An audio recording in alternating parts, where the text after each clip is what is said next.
안녕하세요. 이번 시간에는 데이터 프레임의 연산에 대해서 알아보도록 하겠습니다. 자, 데이터 프레임끼리의 연산은 인덱스와 컬럼수를 모두 대상으로 합니다. 그래서 데이터 프레임과 데이터 프레임을 연산하는 경우에 매치되는 인덱스나 컬럼수가 필요한데요. 만약에 매치되는 인덱스 또는 컬럼수가 없는 경우에는 none이라는 것으로 결과가 채워져서 표시됩니다. 실습을 통해서 좀 더 자세히 알아볼까요? 우선은 판다스와 num파 임포트하고 print object라고 해서 타입과 value를 모두 출력하는 함수를 하나 만들었습니다. 자, 그리고 처음 살펴볼 것은 인덱스와 컬럼수가 모두 동일한 두 개의 데이터 프레임이에요. 가장 일반적인 모습이라고 볼 수가 있죠. 그래서 df1은 2,3 shape인데 1로 채워져 있고요. 인덱스가 대문자 AB, 컬럼수가 소문자 ABC예요. 그리고 df2라는 것은 똑같은 shape이고 값이 2로 채워진 겁니다. 그래서 인덱스와 컬럼수 동일하고요. 그래서 이 두 개의 데이터 프레임을 더해서 그 결과를 출력해 보도록 하겠습니다. 보시면 두 개 쉐입 동일하고 인덱스와 컬럼수 동일하죠. 그리고 값만 다른 거예요. 그래서 그 값이 각각 더해진 것을 볼 수 있습니다. 자, 그러면 이번에는 인덱스와 컬럼수가 다른 경우의 예를 보도록 할게요. 흔치는 않은 경우예요. 그런데 이제 발생할 수 있는 경우죠.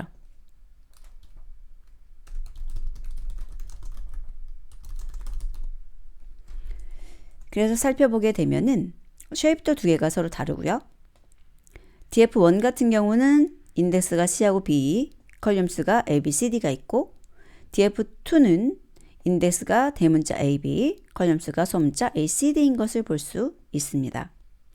그래서 이 경우에 두 개의 합 더하기 연산자 써서 구한 것을 df3이라고 하고요. 그 다음에 두 개의 데이터 프레임의 합을 구하는 메서드예요. 그리고 이때 한쪽이 비어있는 것은 0으로 채워서 사용하도록 fill value를 0으로 주었습니다. 확인해 보도록 할까요? 자, df1 그 다음에 df2의 모습이고요. 이런 df1과 df2를 그냥 더하기 했을 때의 모습인데 먼저 이쪽 볼까요? C라는 것이 있는데 이쪽 상대방은 C를 가지고 있지 않죠.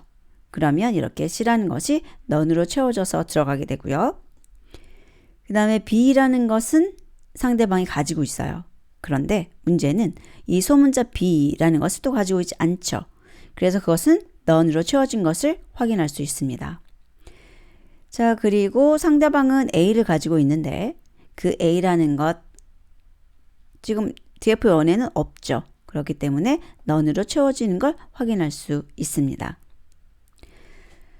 자, 그리고 이번에는 메서드를 사용하는 것인데 fill value를 0으로 주었죠. 자, 이 경우 자, C인데 상대방이 C를 가지고 있지 않아요. 그러면 C 그대로 1111 되고 상대방은 이제 0으로 채워져서 사용되는 것을 볼 수 있고요. 그 다음에 B는 가운데 여기 스몰 b, 컬럼 중에서 스몰 b라는 게 상대방 가지고 있지 않죠. 이런 경우 0으로 채워서 상대방을 0으로 채워서 1만 주어주는 걸 볼 수 있고요.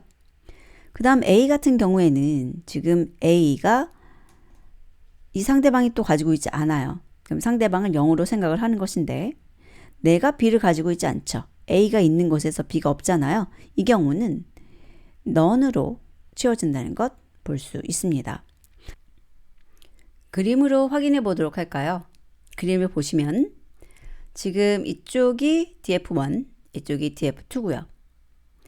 두 개를 add라고 하는 메서드를 이용해서 덧셈을 했을 때 이쪽 왼쪽에도 a에 b 없고요. 오른쪽에도 a에 b가 없죠. 그래서 양쪽 다 a행 비열이라는 것이 존재하지 않기 때문에 이때는 none으로 채워지는 것을 볼 수 있습니다. 한쪽이라도 있어야지 상대방을 0으로 채울 수 있는 거죠. 자, 이번에는 데이터 프레임과 시리즈의 연산을 알아보기 위해서 데이터 프레임 하나 만들었고요. 그 다음에 시리즈라는 것을 만들었는데 여기 보시면은 인덱스를 ABC로 준 것과 ABX로 준 것이 있습니다. 자, 그랬을 때 이거 실행해서 준비되도록 하고요. 데이터 프레임과 시리즈의 연산을 보시게 되면 데이터 프레임의 컬륨, 시리즈의 인덱스에 맞춰서 연산된다 라고 나와 있습니다. 그래서 데이터 프레임의 컬륨과 시리즈의 인덱스가 서로 동일한 것끼리 연산이 되는 것이죠. 그리고 시리즈가 데이터 프레임의 로우 개수에 맞춰서 브로드캐스팅 되어 사용이 됩니다. 그리고 매치되는 것이 없는 경우는 결과가 넌이 되게 되었습니다. 그러면 여기에 있는 거 출력을 좀 해볼까요?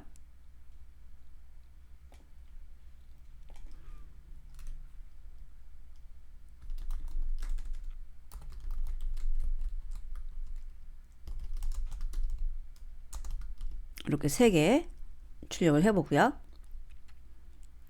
데이터 프레임, 그 다음에 시리즈 2개가 준비되어 있어요.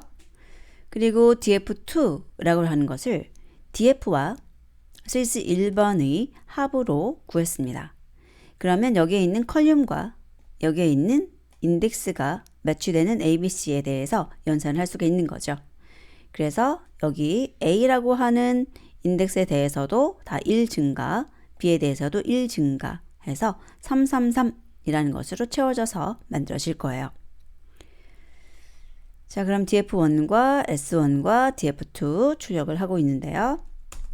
실행해서 보시게 되면 이렇게 3으로 채워진 거 볼 수가 있고요.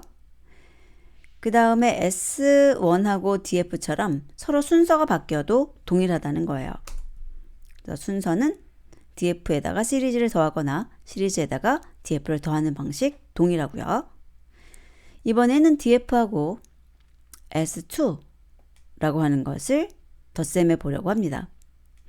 S2라는 것 위에서 다시 한번 보고 올게요. S2라는 것을 보면 ABX라는 인덱스를 가지고 있어요.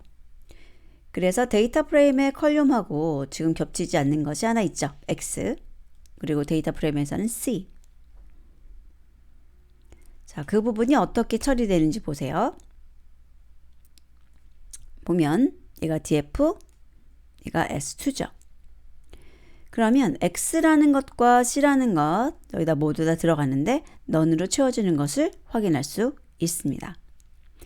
그리고 서로 순서 바뀌어도 동일하겠죠. 그 다음 데이터 프레임과 스칼라의 연산인데요. 이렇게 스칼라랑 연산될 때는 스칼라가 데이터 프레임의 크기만큼 브로드캐스팅 되어서 사용이 됩니다. 그래서 이렇게 DF1이라는 것을 만들게 되면 DF에다가 각각을 2씩 증가된 모습으로 이렇게 만들어지는 것을 확인할 수 있습니다. 그래서 데이터 프레임 간의 연산, 데이터 프레임과 시리즈 연산, 그리고 데이터 프레임과 스칼라의 연산 이렇게 3가지의 규칙을 잘 이해해 두시기 바랍니다. 다음 학습에서 뵙도록 하겠습니다.